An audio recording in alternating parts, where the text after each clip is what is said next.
जंगल से हाथी का आगमन।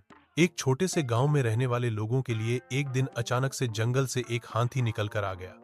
हाथी को देखकर गांव के लोगों में अफरा तफरी मच गई।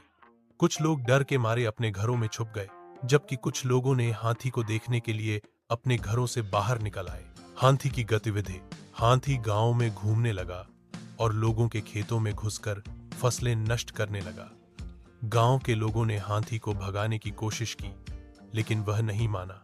हाथी की गतिविधि से गांव के लोगों को बहुत नुकसान हुआ और वे परेशान हो गए। गांव के लोगों की प्रतिक्रिया।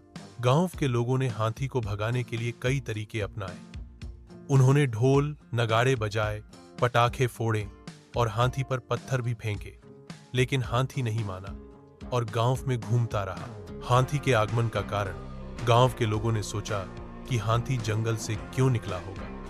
उन्होंने अनुमान लगाया कि शायद जंगल में हाथी के रहने के लिए पर्याप्त जगह नहीं है, या फिर जंगल में भोजन की कमी हो गई होगी, इसीलिए हाथी गांव में आया होगा।